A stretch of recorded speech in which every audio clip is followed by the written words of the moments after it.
Heal Yourself with Sarah Dawkins, episode 22, with guest Patrick Cave. Patrick has had a succession of what they call careers: a teacher in Europe, a writer of dystopian teen thrillers, and then he became the general manager of a live music pub, meeting the likes of Led Zeppelin's Robert Plant on the way. Patrick was always moving towards what he does now: Taoism, quantum physics, energy healing and shamanism, therapy, NLP and hypnotherapy, and so much more. He left the pub world to set up as a life-changing therapist, and he vowed he would never down a tequila shot again. Patrick has been personally evolving and tackling his own issues over the last couple of decades, from health, relationships, self-concept, and understanding of life purpose. He's been playing with the strings of reality and systematically clearing out his inner universe that did not serve him, from toxic patterns to ego to limits on self. And Patrick is also the author of chapter 24 of my book, Heal Yourself. So welcome, Patrick. Thank you for joining me on Heal Yourself, the podcast. Well, thank you for inviting me. Oh, it's a pleasure. Would you like to tell the listeners more about your own health and healing journey? Sure. Okay. So the chapter in your book that you mentioned was about my experience with ulcerative colitis. So that's as good a place to start as any. And this was kind of mid-noughties time, something like that. When I started getting some symptoms, I started getting some, first of all, a kind of little bit of constipation and whatever, but it quickly progressed to getting some blood and things like that coming from my colon. And a subject that people love to discuss, I'm sure, so people will be gripped by this. So obviously I went along, at that stage I went along to I was in France at the time. I went to see a doctor in France, and then I went and had a endoscopy in the UK, flew back for that. And I kind of went down that route of just what they call conventional healthcare to begin with. And basically what I was told was that a thing that people hear from the health service a lot: we don't know what causes this. And they said, so what's going to happen is basically you're going to start off with anti-inflammatory pills, loads and loads of those, and then it's going to move to steroids, and then there's going to be surgery. That's your future mapped out. And this is probably a year and a half, 2 years into the process of something of getting sort of diagnosed and all that sort of stuff. And at that point, a little voice in my head started saying, well, hang on, so I'm hearing, we don't know what causes this, and but what we're going to do is we're going to give you these 3 stages of ever more gruesome treatment to kind of deal with symptoms, but we don't know what's causing this stuff. So I did start off taking the anti-inflammatories, and to be honest, I don't think they did a great deal. And for a few years I had increasing blood loss. I was getting kind of anemic, I was getting quite weak, and I was getting, and I got to a point where I thought, no, this is no good.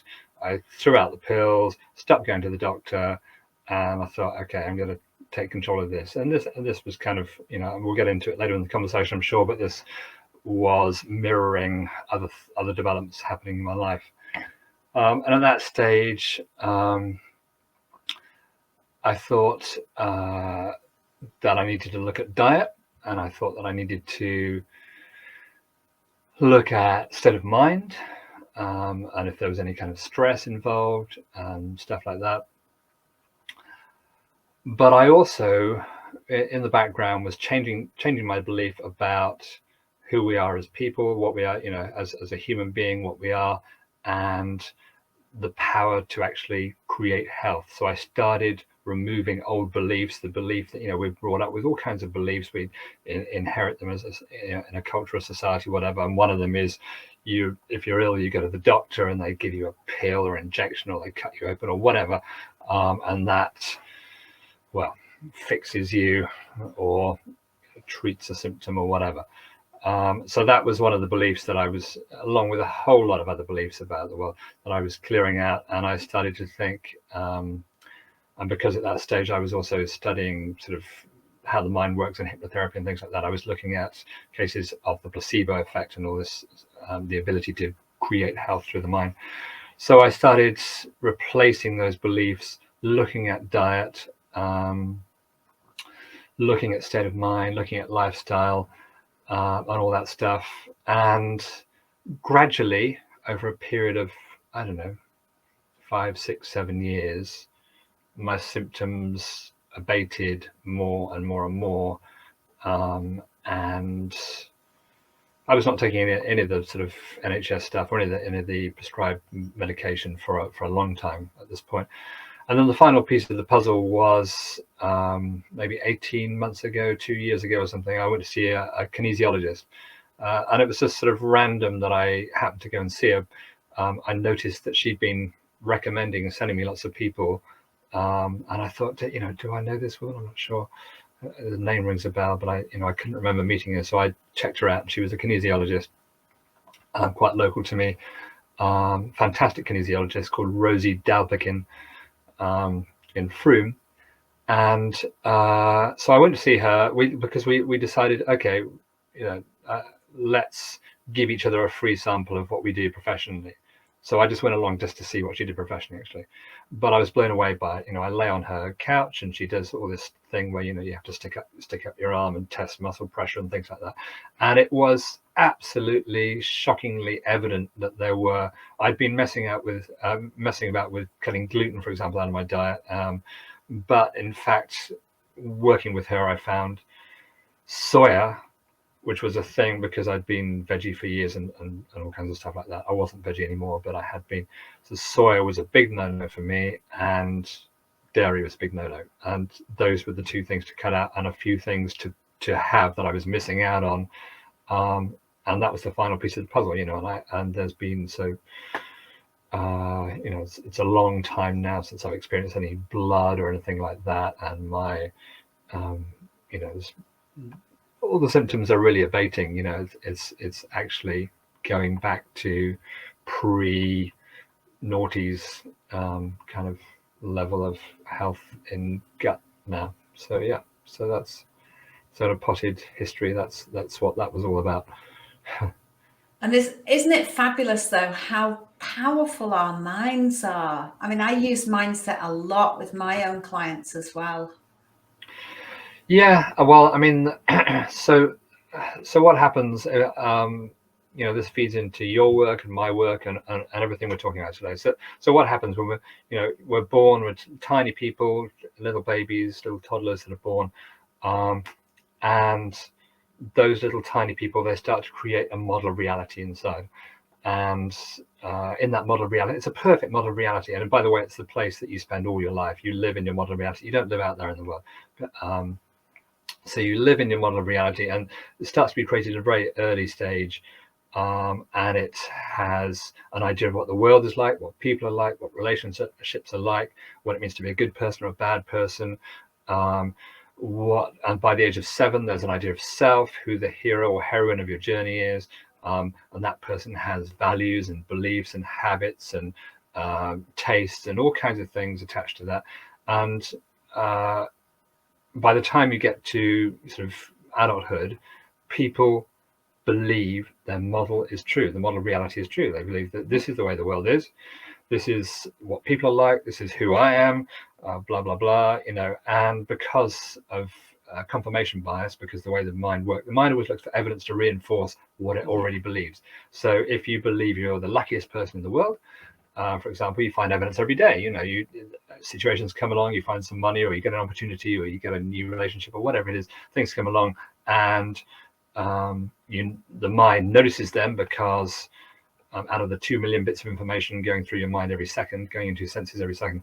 So it notices, searchlight on these situations. Oh yes, I am the luckiest person alive. Fantastic, so it reinforces itself. Same thing if you think you're the unluckiest, or you think you're healthy or unhealthy, or you think you need to go to the doctor to get well, or whatever it is that you believe, the mind reinforces it. And people believe that their model of reality is true. And so, which is why, and there's an ego attachment to that too, which is why people get very upset when they hear views, worldviews, or something that doesn't agree with them. All the hoo-ha over the last 3 years, all this absolute nonsense over the last 3 years. We've heard a lot of people getting very, very abusive and very upset on both sides because their worldview was being violated, and it asked big questions about reality for them. But this model of reality that people build, starting in very early life, is a fiction. Nobody's model is true. It's built on the influence of parents, other people around you in your family, the culture, society you're born into, and it's all just a story. It's all just a fiction, but it's very powerful because that aspect of the luckiest person alive, finding evidence every day. So we get into the realm of quantum reality now. So in quantum reality, if anybody listening or watching or whatever knows about quantum physics, one of the key things is the way you measure reality changes reality. You can run an experiment in the lab.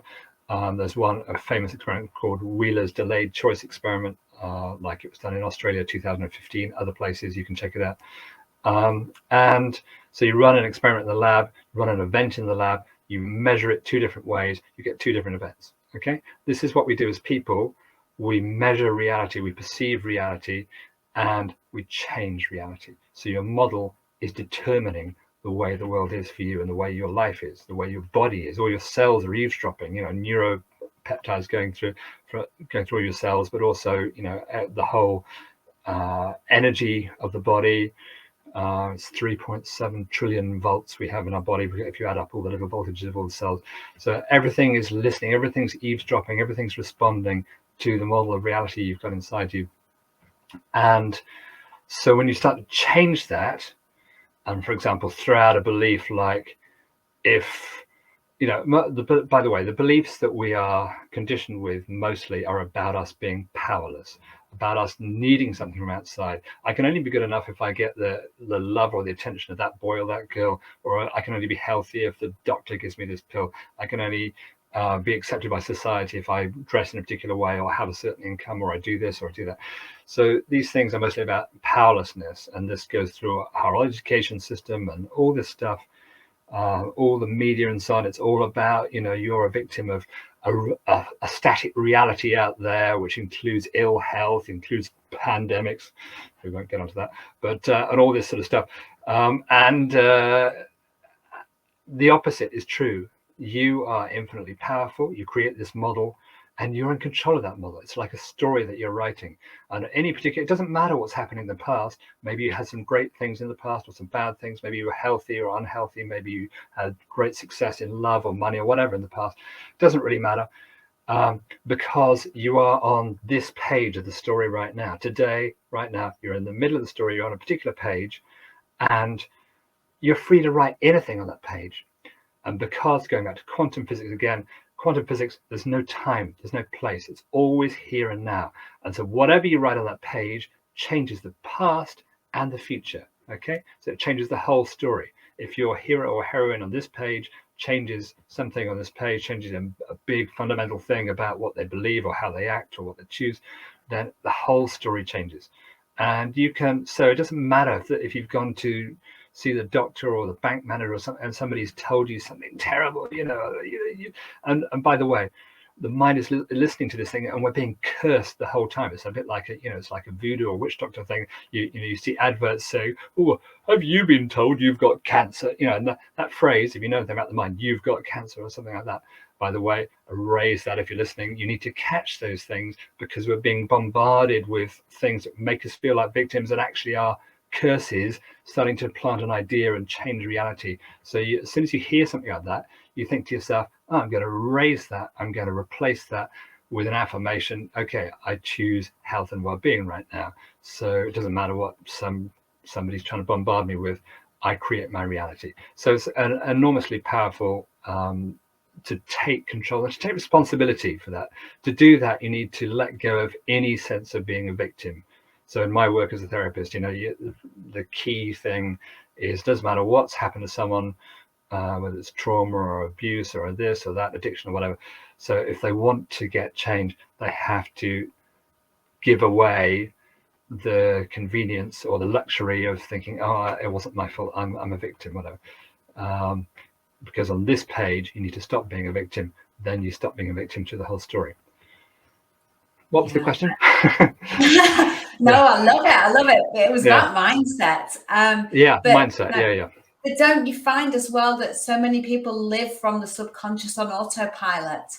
And it's people like ourselves that bring them into that present moment and make them aware of consciously creating their life, taking them out of that autopilot. Because on autopilot, they're just running the programs and belief systems from their past that chances are they were their parents' beliefs that have been passed down, and possibly no longer work for them. But until they become conscious and in that present moment, they're still going to keep those subconscious beliefs and autopilot, and their world is going to manifest through their beliefs, which aren't really their own, they're their parents. Definitely. I mean, and the system is enormously weighted for conformity. The thing, if you think about what you learn in your however many years, 13 years or 14 years of school, what you learn in terms of information, there's no such thing actually, but you could probably learn all of that stuff in 2 or 3 years. Mostly it's about following rules and being rewarded for conformity. Not running in a particular place, wearing the right clothes, it's got nothing to do with anything, what clothes you wear, whether you're going to learn. Focusing and paying attention. Well, actually, if you know anything about the mind, when a child starts to dream and they just allow themselves to go into a dream during a lesson or whatever, they actually learn much more. They become healthier. They are able to absorb more useful information, whatever. So the whole system from birth onwards is about conformity rather than empowerment. It's about feeling like a victim and conforming in order to go through the hurdles. So running on autopilot, as you call it, so because we don't get taught any of this stuff, most of it is under the radar. People think the world is like this, and they don't. There's no kind of concept of, oh, hang on, I've got this identity, I've got these values, I've got these beliefs, I've got these habits and whatever, which are completely random or inherited or and they could be changed.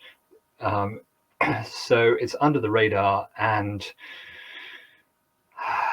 what is deeply entrenched in all of it is being rewarded for conformity. And yet there's never, you never reach a point, in fact, where you feel complete joy by that rewarding. It's just the next hurdle, the next hurdle, the next hurdle. And again, in the last few years of this great hoo-ha that's been going on worldwide, we've seen an enormous pressure to conform on the medical establishment, doctors and nurses that might want to say something, not only being censored and being threatened with loss of job and all sorts of stuff like that, but also just the pressure to toe the line, say the same thing, give the narrative, whatever.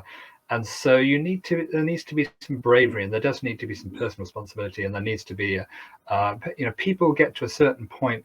I don't do much advertising for my work because I know if people find me, it's the right time for them. They've either reached a point where they're at rock bottom, or they feel stuck, is a word that I hear a lot, or they just, they got to a point where something has to change and they're ready for a big change. And it could be through a personal experience, or it could be just they're sick of the old world view, or whatever it is.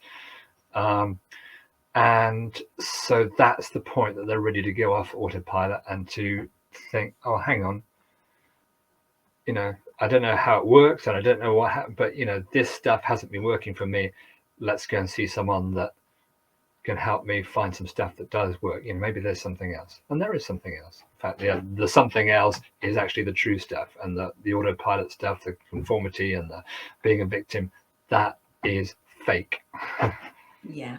And people like us, we help them unpack, basically, don't we? We help them take off the layers and layers that they've built around themselves to fit into the world as it is at the moment, to conform. And we help them dig back and find out who they were before they were told who they should be now.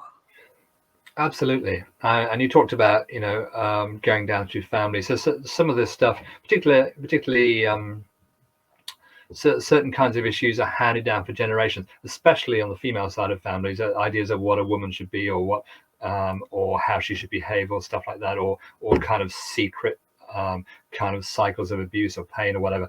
But on both sides of the family, they get handed down, and sometimes a client comes along and sort of on behalf of the whole genetic line, they decide to, hang on, this cycle has to stop. And there is, so most of the work, if you want change, most of the work is unpacking and removing and erasing. Because if you want to, if you want to hold a new kind of soup in your beautiful bowl, you've got to empty the old soup out first. You've got to make a space to put in the new stuff. And if you've got a computer running an old broken Windows, whatever, or, if you restore the factory settings, if you just clean the disk and think, okay, what is the software I want on this? What is the result I want to get from this? So that's what it's all about. It's about erasing, cleaning, getting rid of all that stuff that wasn't working. And then the exciting point, okay, so what am I going to put in instead? Yeah, and building anew. Building anew. And we can be anybody we want to be when we're building that new, once we've cleared out, but we have to clear out to get back to our foundation level. And remember who we were before we became who we are now. And once we remember who we were, we can then build on that for going forwards. And the world's our oyster, because once we become conscious, we are the conscious creators, and where our energy flows is what we bring into our life. So let's flow it in a good direction, in the direction we want to go. Yeah, absolutely. And remembering, what we were. Well, so people see a little tiny baby and they have kind of instinctive reaction of sort of unconditional love, or it's very easy to, when you see a tiny baby, to love them, or hold them or whatever. And in my opinion, what's happening there is that you're remembering what you truly are. And the guy that trained me in NLP, a guy called David Key, he used to say, okay, so what, when we're born, or what we truly are is this sort of perfect diamond, perfect sort of, you can describe it as, perfect light if you want, or whatever.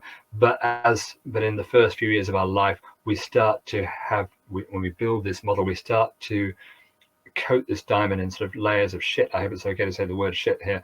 And then we look at ourselves and we think we are the shit, and so we put on a layer of nail polish over the top, little glitzy nail polish or whatever, and to a personality, or how we're seen as the world, to try and hide who we think we really are. But in fact, we're not the shit, we're the diamond in the middle. And when people start to strip away all this model reality that they built, all the beliefs and values and whatever, they start to find actually that what you are is a perfect being of divine source, or however you want to describe it.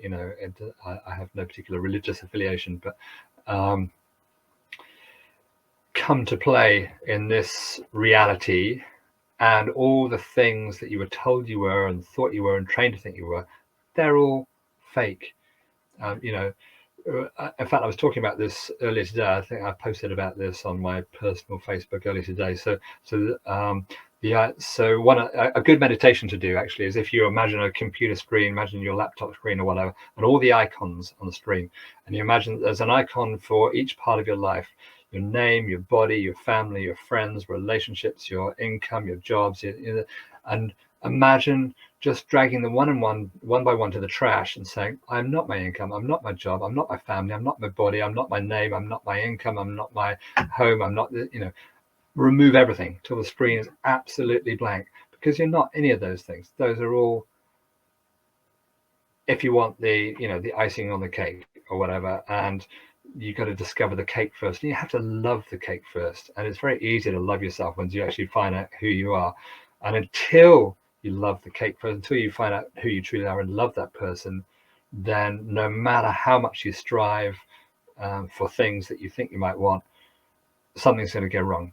It's this idea of the Jung quote, "What you resist persists." So if there's something in yourself that you don't like, or that you're ashamed of, or you're embarrassed of, or whatever, and so what the people do is they push it, or try and push it away, or they try and beat it up or whatever. And what you resist persists, so you get more of it. If you try and push something away, if you've got division inside and there's a conflict inside, it's echoed outside. It gets bigger and bigger. Reality reflects what's going on in your inner model the whole time. Another quantum physics thing. Yeah. So so being able to love yourself unconditionally before all else, and without the trappings of name, body, family, relationship, job, location, whatever it is, without any of that, loving yourself without any of that, because that counts for nothing until you start to love yourself unconditionally. And then it counts for something, because it's just the play, the fun, the beautiful expression of who you truly are. Yeah, and I think as well, on top of that, because some people find it really difficult to undo all of that, unpack all of that, and love themselves. I think, firstly, accept who you are as a product of what you've been through and the way society's molded you. And once you accept who you are, then you can start to unpack and love who you are, and the adversities that's made you who you are, because then you can see what you need to heal, where you need to heal. And as you're unpacking it, that love for yourself and compassion, if you can give yourself the same compassion you will give to somebody else in your situation, will help you to unpack, to find out who you truly are at your core. Yeah, well, whatever you give yourself, you will give to other people. So if you secretly hate yourself, then you'll have secret hatred for other people. It doesn't matter how, you know, what actions you perform, or what, you know, how you want to be perceived or whatever. If you give yourself unconditional love, then it's impossible not to give unconditional love to others. In fact, if you imagine a person right now, imagine a person who is completely at ease and self-loving and completely happy in their own skin or whatever. Imagine that person wanting to hurt someone else. It's impossible to imagine. Why would they do that? It's absolutely impossible. It cannot happen. Nobody who hurts you is at ease in their skin or self-loving. So whatever you give yourself, you give the world. You know, quantum reality again. You know, medieval monks used to talk about microcosm, little universe, macrocosm, big universe. You know, it's the belief system is found all over the place. So it's so whatever happens inside will be echoed outside. And And I find that the people that treat you badly, just following on from what you've said, tend to be not at ease within themselves, and those people need the most love, because they're struggling to love themselves, and that's reflected in their relationships with others. Yeah, I mean, so one of the key one of the key things that comes up in my therapy work also is because one of the fictions we're taught from the earliest age is you can make someone happy, or you can make them unhappy, or you can, you know, so in some way or another, you can change another person's inner world and make it better or worse, lighter or darker or whatever. And those things are fictions, and it goes through our romantic love story as well. You know, darling, I'm going to make you happy. I'm going to keep you safe. I'm going to hold you forever. So in psychology, the theory of transactional analysis deals with all of this. Different parent roles and child roles we take, flitting between things.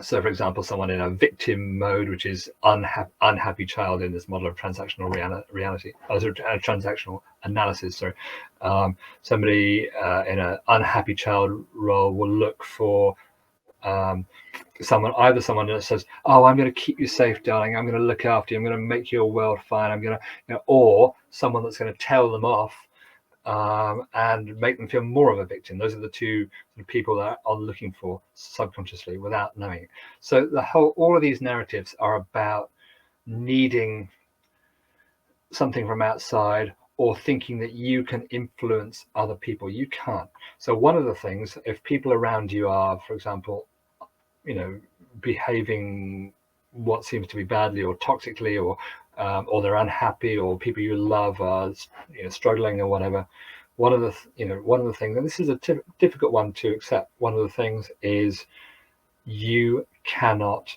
change their story. They're in charge of that, and they too will arrive at a time where they think, wow, okay, enough of that. And it may be this lifetime, it may be another lifetime. For the people that don't believe in multiple lifetimes, well, I do. But the good news is there's no clock running on the process, and people will find their answers at the right time for them. You cannot do anything. You can offer them, love, support, financial support if you want to, but yeah, you cannot change things for them. Only they can decide to do that. The person you can change things for is you. That's the only person that you can make happier or unhappier, or change anything about the reality is you. And the magical thing about that is once you do that, once you change things inside, once you build an internal universe which is unified, no conflict, self-loving, then you change the energy you send out around you, and you become a catalyst for change around you. And some people will drop off your radar because they're not ready for that. That's fine. That's fine. Let them go. Let them go. Let them go. But let it go is a great thing to remember in all parts of your life. So if it's going, let it go. Other people will appear on your radar because actually they are ready for this. So that's the way change occurs, and everyone's had this experience where you're in a room and somebody comes into the room, the whole room is just a light up because of the energy that person's bringing. And yeah, so that's the way you bring change. And once you redesign your inner universe because of quantum reality, and we need this a lot right now, this is happening a lot right now, by the way, the world starts to redesign itself too. And we're talking about things like environmental issues or ecology or anything, whatever you want. Mother Earth is an intelligent organism and is also reflecting your redesign. So if you create a world inside which is entirely loving, that ripple goes out, the energy goes out throughout our reality. Our reality is just made of energy. The whole physical reality, this desk I'm next to here, is just made of energy. And the whole business about the 27 kilometers of tunnels, extremely expensive insulation in CERN, is the whole thing of, how does energy change into matter? When does quantum physics become Newtonian or Einstein physics? And by the way, they're not researching this because they want you to be powerful, which is why you probably haven't heard about Wheeler's delayed choice experiment, or the whole thing about you create reality. They're researching it in order to have further control and use it for their own ends. But that's that's what it's about. Energy becomes matter, becomes reality, and as you change your internal universe, the world changes with it. That's the way that you bring about the change you want to see. Okay. Absolutely. And I think, can I just add in there, I think years ago, was it the CIA have produced papers to prove that manifestation is a thing, and that we are miracle manifestors. We can manifest. Yeah, well, I'm a filthy conspiracy theorist, and very happily so. So these secrets of reality have been known for millennia, actually. And obviously, whatever period of history you want to look at, you just look at the people that were in charge, the big influencers, the people making the rules, whether it's the Catholic Church or the CIA or whoever it is over time. The people at the top have always known how the thing works, and it's always been about control. And the reason for that, okay, so this is the thing. If you imagine a human being creates reality. That's what they're born to do. They've got the divine source inside them. They create an inner world, and that changes reality. Now imagine being able to control that process. Imagine being able to control millions of people doing that, whether it's through nanotech, through hypnosis. If you want to talk about CIA, you talk about MK Ultra and all the thing that's blown up with Epstein and all the rest, all that stuff. So all through history, I mentioned the Catholic Church, that's all about control, So whatever it is, any period of history, it's about controlling the ability of a human being to manifest, to be infinitely powerful. Once you are in that power, there's nobody that can, if I had a little thing that make a beep sound, then I put that out. Nobody can beep you up. Nobody can, nobody can mess with you at all. Doesn't matter how, what military they've got or what, nobody can mess with you. And that's something that's terrified, that little handful of people at the top, if you want to call them the top, over the millennia. And so they've gone from one kind of control to another. And as things evolved, so at the end of the 18th century, common land and whatever was taken away from the people, and they were sort of driven into towns. They become the new industrial working class, a new kind of religion there, a new low-class Christianity, telling them God wants you to be clean, work hard, do this, do that. They struggled and got more rights, eventually got suffrage, and then suddenly, 2 world wars, take your eyes off the prize. And now we're in a situation where democracy brings no change. So I was born in 1965. I can tell you in my lifetime, no major world issue has been solved. In that period of time, lots of other stuff has happened, amazing IT and everyone going around on their little self-training device, having packets of dopamine rewards for checking their social media and whatever, all this, and 48,000 satellites going into space or whatever to run this EMF network, whatever it is, all these amazing things, if you want to call them amazing, but actually no major world issue. If anybody can name one, I'd be amazed to hear it. No major world issue has been sorted in my lifetime, even though those issues have been known throughout my lifetime. So there's no interest in sorting issues. There's an interest in fear, disempowerment, division. It's somebody's fault, that's our enemy, it's those people, whatever, and it's all absolute crap. It really is. It's just programming. It's been going on for millennia, but this is the time that it's changing. And we need to take charge of ourselves and become responsible for our own selves and create our own reality. That's the way you do it. Absolutely. And when we come from a place of love, we can't feel the fear, because love and fear are on the opposite sides of the same coin. So if we just create more love and spread that out with the ripple effect, we can have such a powerful effect. And the more of us that do that, the bigger the effect. And it's happening right now. So people can feel, anyone watching this can feel optimistic. There is an amazing thing because of the developments of the last few years, because in a way the sort of final gambit has been playing out in an attempt to control. Actually, it's had the opposite effect, and more people are starting to think, hang on, all the old narrative was false.